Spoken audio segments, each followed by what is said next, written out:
bienvenidos a otra fecha del Club de Cibercirujeo, edición el cumpleañito de revista Teniente Ripley. Le damos la bienvenida. Aplausos, por favor, aplaudan un poco. Sí, es lo que estábamos esperando. Bien, bueno, gracias a todos por venir. Hemos arrancado temprano, meta desarmar hardware, meter máquinas en cosas. Hemos hecho algunos experimentos desde muy temprano. Queríamos contar un poco lo que hay, algunos de los juegos. Tenemos el arcade de Chacal en su segunda presentación, si no me equivoco. La última incorporación al colectivo loco de la comunidad de los arcades independientes argentinos, así que métanle de ahí unas partidas. Tenemos una PC con una 486, ¿no, Verdix? Con un par de... Ahí el amigo Mario May nos está haciendo el señalamiento. Ojo que ya Lenina le estuvo metiendo un par de virus, así que hay que ver cómo funciona.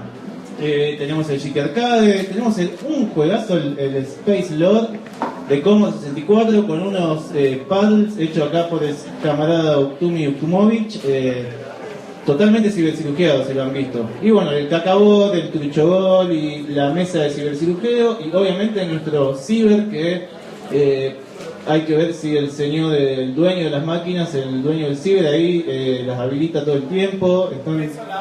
Un peso a la hora están diciendo. Con un poquito de RAM también podemos hacer Adelante también hay una mesa, la gran olla popular de hardware, que bueno, pueden ir y servirse y agarrar y hacer lo que sea con toda esa cibercirugía que hay. Bueno, tenemos acá a los compañeros del Observatorio de Derecho Informático Argentino, ODIA, que nos van a acompañar para dar una charla sobre el sistema de reconocimiento facial de prófugos, que bueno, desde Cibercirujas hemos mostrado un poco toda esta cuestión, porque bueno, somos una agrupación que nos planteamos con una mirada política de la tecnología y obviamente cómo no vamos a invitar a esta gente para que nos cuente y nos informe un poco más de estas cosas, porque ya hemos estado difundiendo esto. Habrán visto en nuestras redes que hemos presentado un amicus curiae sumándonos al amparo que presentó hoy. Les invito a que se sumen al estudio. Un fuerte aplauso, por favor.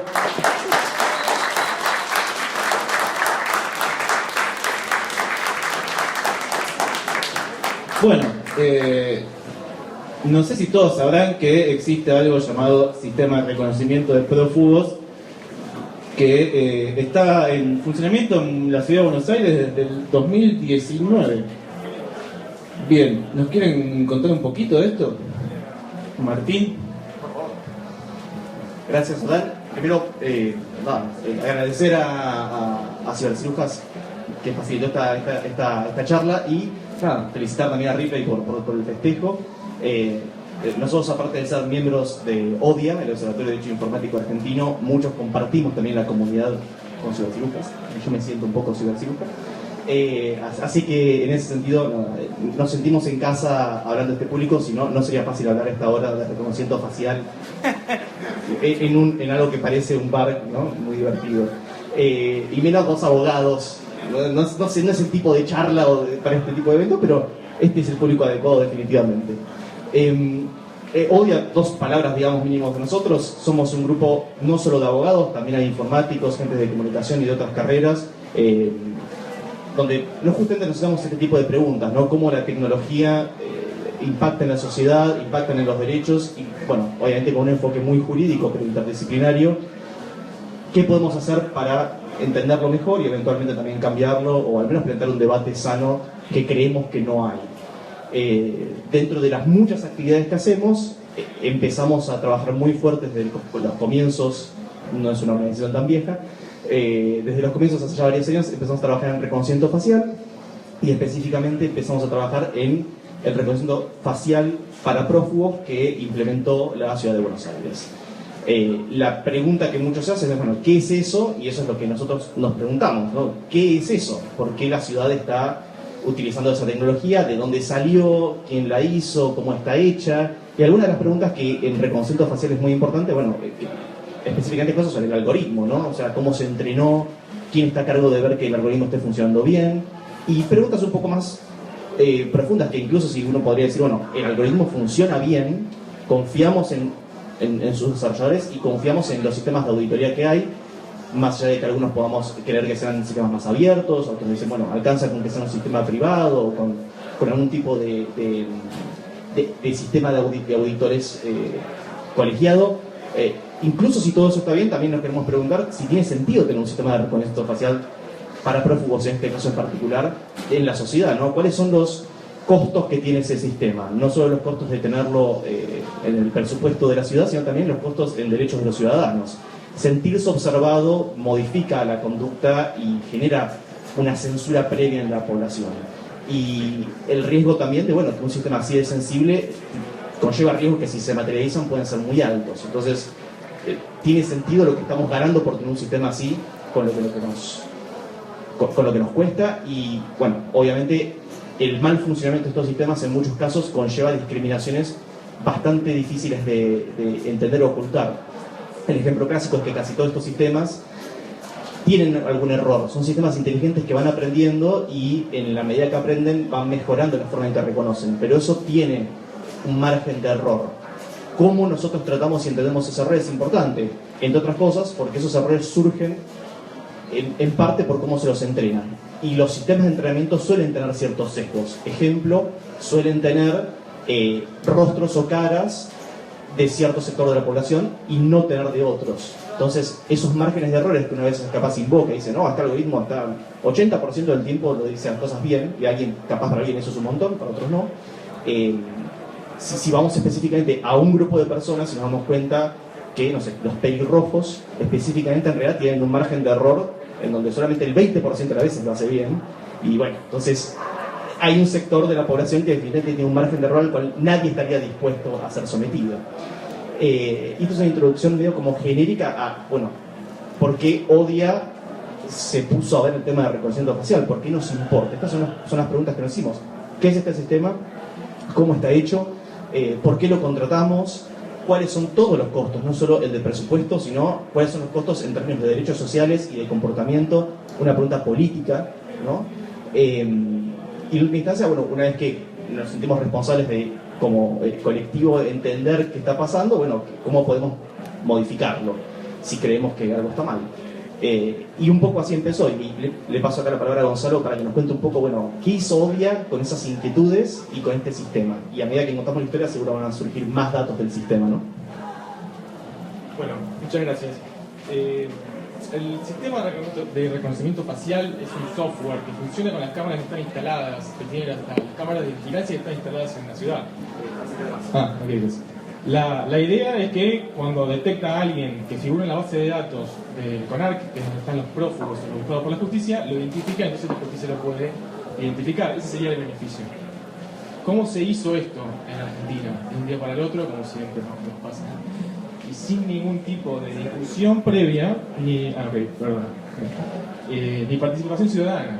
Entonces, primero se sacó una resolución por parte del gobierno que habilitó e implementó este sistema y lo mandó a comprar. Después modificaron la ley para que esto tenga algún tipo de justificación legal. Es decir, ya de movida se implementó de una manera que no corresponde en todo el mundo.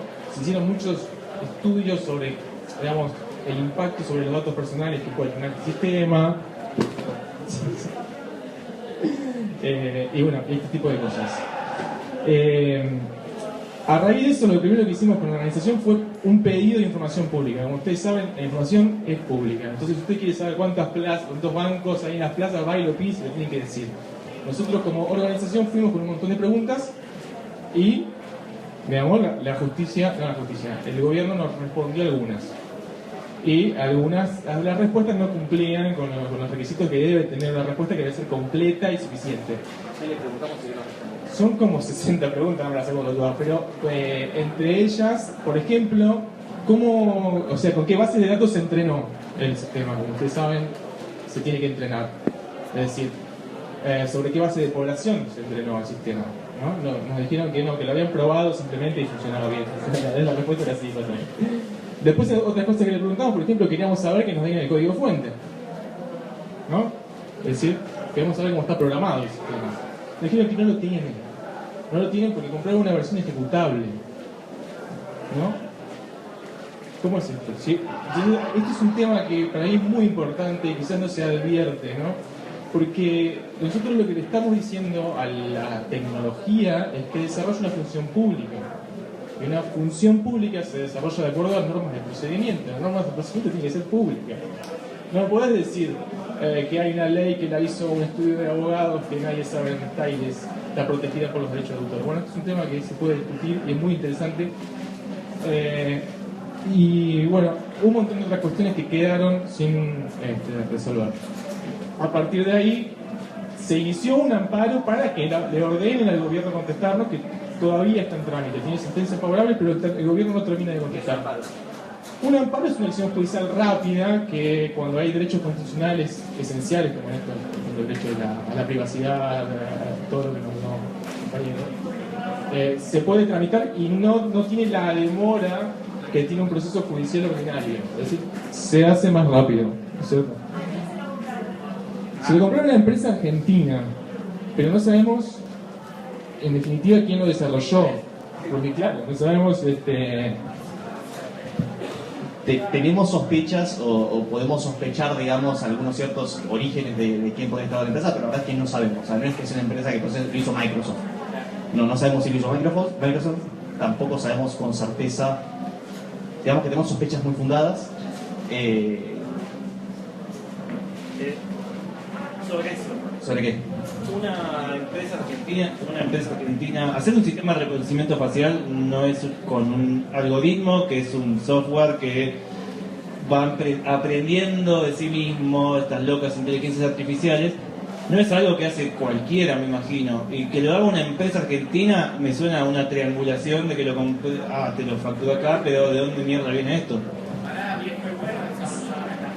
No hay duda que nos sobra capacidad para desarrollar reconocimiento facial en Argentina, sino que esto fue una contratación directa. O sea, no es que hubo una licitación y se presentaron empresas argentinas internacionales y quedó una empresa argentina, sino que a dedo se dijo, che, necesito este software, dámelo vos, ¿no? Y no hay una explicación de por qué esa empresa o por qué ese software, y algunas de las pocas términos y condiciones que uno puede ver de ese proceso dice cosas como, bueno, el software usó 100.000 imágenes de entrenamiento, cosas como muy genéricas que a cualquier persona que se dedica a estos temas te das cuenta que no te están diciendo nada. Y por sobre todo cosas más sospechosas todavía, como que aparte de que fue una licitación directa, se implementó el sistema literalmente un par de semanas, 2 semanas después de que se compró. Si imagínense ustedes, sobre todo los que hacen software, imagínense hacer una implementación del sistema así de complejo, con la consecuencia de meter a gente presa, inocente, que camina por la calle yendo a su laburo, implementarlo en ese rush, en ese apuro. O sea, da toda la sensación de que las personas que hicieron esto no tienen ninguna intención de hacer un trabajo limpio, público, abierto, sino o un experimento o algún otro tipo de... Y podemos pensar en buena fe y decir, bueno, realmente querían atrapar prófugos, mucho. Y bueno, nosotros en ese camino le decimos, bueno, capaz tengamos que medir mejor la herramienta que estamos usando para atrapar prófugos, capaz no sea la única, no sea la mejor, y como mínimo el grado de cosas que estamos afectando con esto requiere un debate más amplio. Y ahí atrás viene la mano.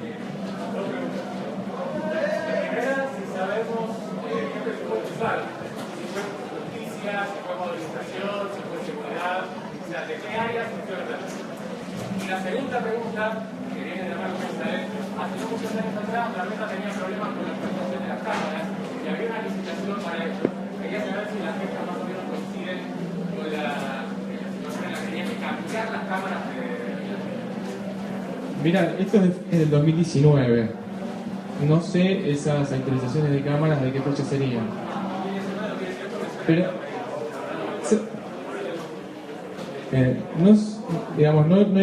no implicó la compra de muchas cámaras nuevas, se siguen usando las mismas.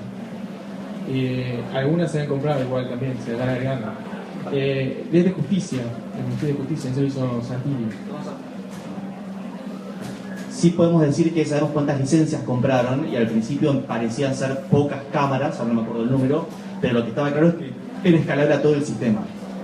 posiblemente no a todas las cámaras, pero sí a todas esas nuevas cámaras un poco más modernas que se cambiaron en los últimos años. En cuanto a plata, ¿te acordás el número? $1,500,000.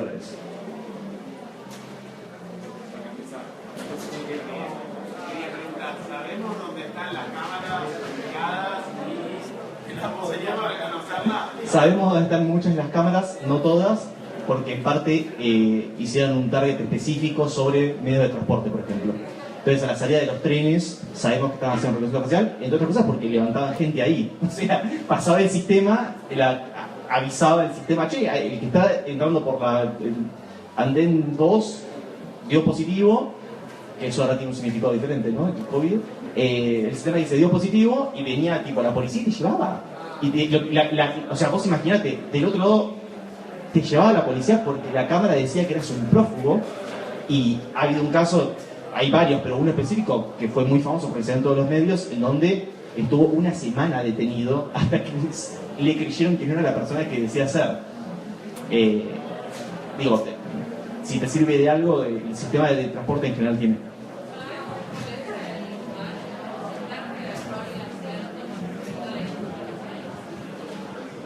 Nos dijeron, o sea, eso fue una de las preguntas del acceso a la información pública, nos dijeron que era más del 95, lo cual es falso. Anda a chequearla. Porque creo que ni los mejores de Amazon tienen ese porcentaje.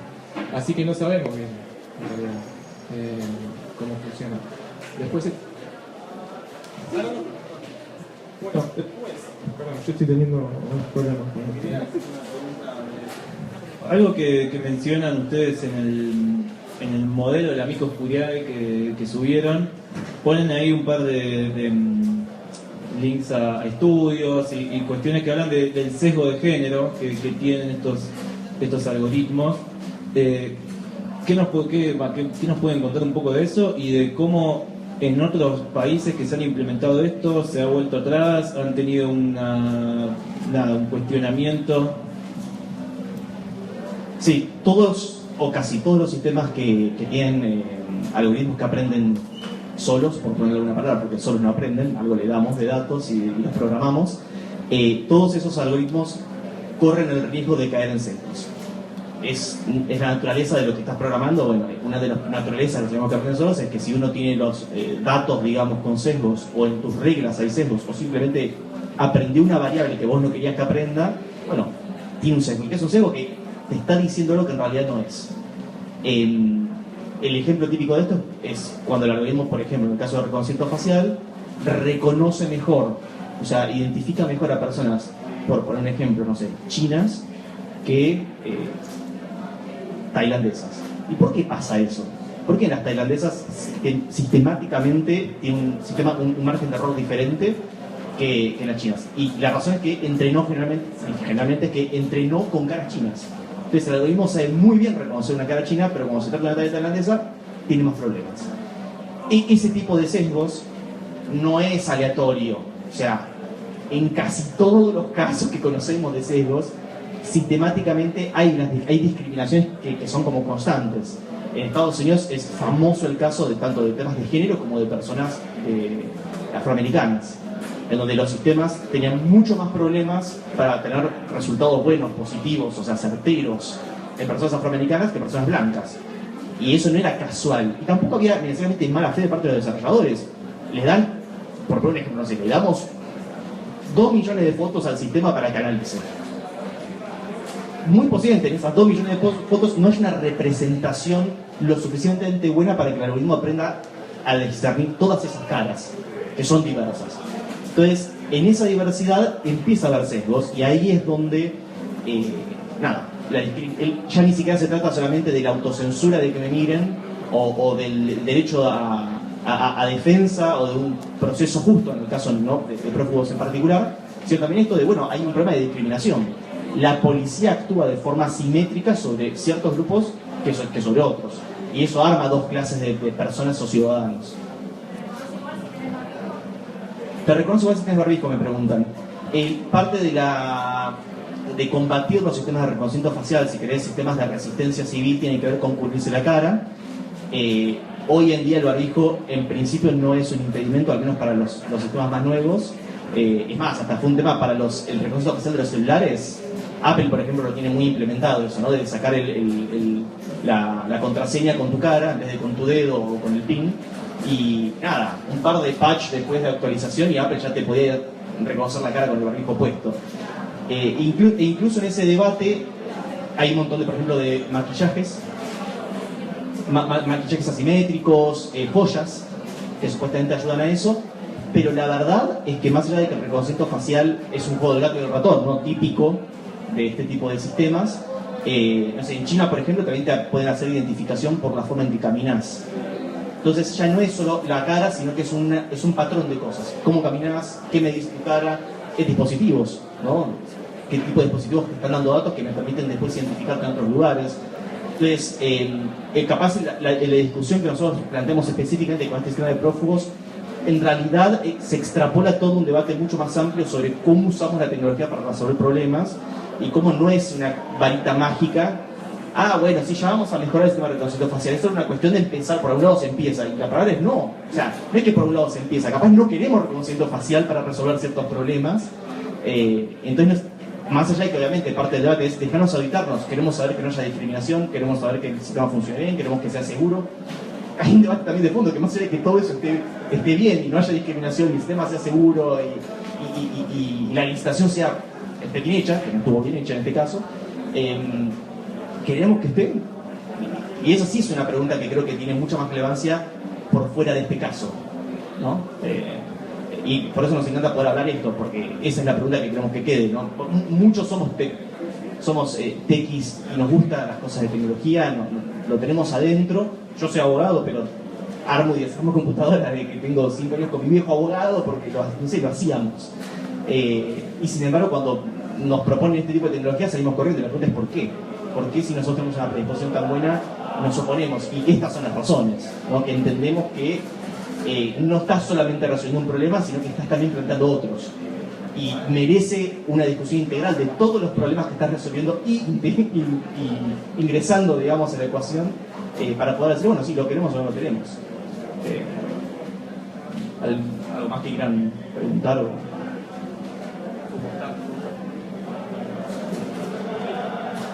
Una de las cuestiones centrales, además de la cuestión del falso positivo que puede haber, es el tema de la seguridad de los datos. Para nosotros, al no contar con la información de cómo funciona, esto, digamos, supuestamente reconoce solamente a las personas que figuran en la base del CONARC, pero al no tener la información de cómo funciona el sistema, no podemos estar seguros de que... ¿Qué es el CONARC? El CONARC es la base de datos donde figuran todos los prófugos buscados por la justicia. Es decir, solamente el sistema funcionaría con esas personas. Al no tener la información de cómo funciona el programa, no podemos saber si no en realidad estamos siendo identificados todos, guardados en una base de datos de una empresa que está, no se sabe si está en Argentina o en otro país. Claro, lo que nos dijeron es, no se preocupen, nosotros no estamos guardando lo que hace Sol cuando sale de la casa y va a trabajar y después va a comprar pan y después va a ver a la amiga. Nosotros, hay un video que obviamente toma imágenes como cualquier CCTV, como cualquier circuito de televisión cerrado, toma imágenes del sector público, y lo que hace este algoritmo es, los intenta machear con lo que dicen las bases de datos de prófugos y el RENAPER, ¿no? de identidad de personas, y solamente avisa y solamente guarda cuando hay un match. Entonces, cuando escanea la cara de Sol, no es que dice, bueno, la guarda en un lugar de que Sol pasó por acá. Supuestamente solo guarda cuando dice, hey, Sol, o la cara de Sol tiene un match con una persona que, una mezcla de la base del CONARC y RENAPER nos dice que es un prófugo. Y más allá de los propios problemas que tiene eso, en términos de debido proceso, ¿no? y de los derechos del propio imputado, que puede ser inocente, ¿no? Hasta que no se demuestre lo contrario, como dice Gonza, no sabemos realmente qué está haciendo el algoritmo o a dónde está guardando esa información ni qué hace con esos datos. Y esto es parte del problema, ¿no? Si pudiéramos hacer una auditoría, capaz muchos de estos miedos serían infundados. O sea, intentamos no estar nosotros sesgados, no en contra del sistema. Simplemente que nos da muchas preguntas que quienes tendrían que darnos respuesta no la dan.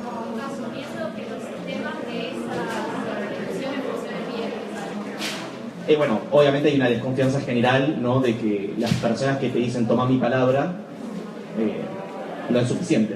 ¿No? Teniendo evidencia también, cada quien de su experiencia tratando de usar los sistemas muy Sí. De hecho, puede haber errores en la base de datos del rapero del CONARC y la pregunta es eso, ¿no? ¿Qué pasa cuando el sistema funciona mal? Esa es otra gran pregunta, ¿no? ¿Qué pasa si el sistema funciona mal?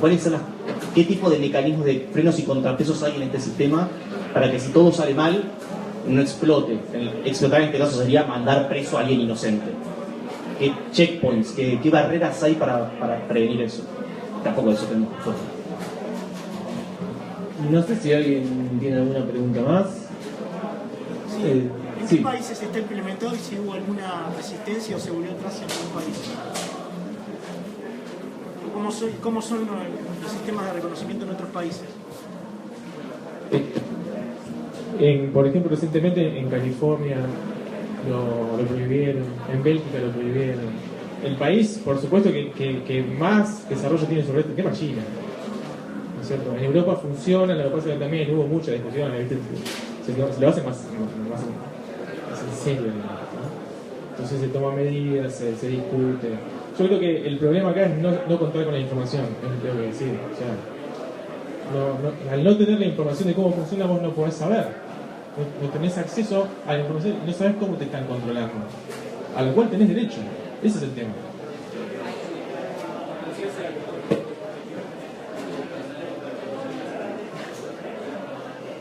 Pues está. Respondo rápido a la pregunta también comparada.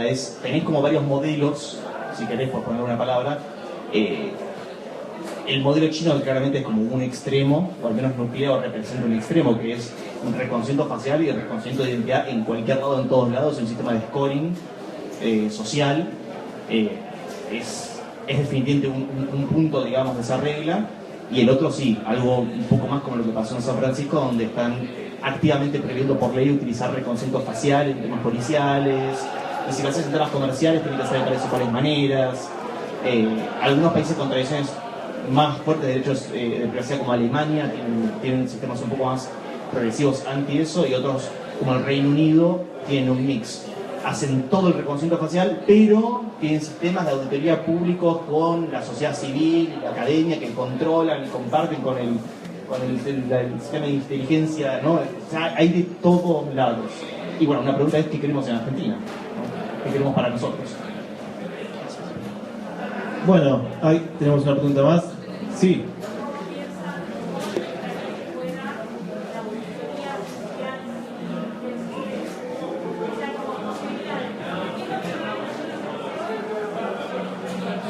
Disclaimer que yo soy abogado, con lo cual hablar de auditoría de software no es justo que yo hable de auditoría de software, por favor. Pero definitivamente hay un montón de cosas que se pueden hacer. Primero, el tema del código abierto. Segundo, el tema de una licitación abierta y competitiva real. Y de vuelta, incluso si uno pudiera tener ese tipo de auditorías, sigue estando la pregunta, ¿no? De ¿queremos este sistema? Pero la verdad es que empezaría por ahí. Me gustaría que la comunidad, sin que yo diga quién tenga que hacer una auditoría y cómo puede hacer una auditoría. O sea, si él tiene una idea diferente de la tuya de cómo hacer una auditoría, bueno, que los dos puedan hacerla. Y ese es el control cívico que debería tener un sistema de esta naturaleza, en donde te va a controlar a vos y lo va a controlar a él. Es más que yo proponer un sistema de auditoría, quiero que puedas hacer una auditoría. Digamos, el sistema de auditoría debería ser ese, que puedas hacerlo. Bueno, si no queda ninguna pregunta, los podemos aplaudir por esta magnífica charla, donde nos parecía muy necesario, sobre todo por lo que mencionábamos al principio, que Cibercirujas es, además de un club donde nos juntamos a jugar videojuegos, tomar cerveza, también tenemos debates que tienen que ver en torno a la tecnología y cómo nos afecta en nuestra vida, en nuestro cotidiano, y esto es un tema que, bueno, nos toca muy de cerca y que, bueno, tenía que estar, porque además nos habíamos sumado a Amicus Curiae. Bueno, nos queda bastante todavía más de fecha. Ahora nos espera un set a puro Commodore 64 con el compañero, mejor dicho, el camarada Uktumi Uktumovich, que ya nos va a deleitar con todo el chiptune de Commodore 64.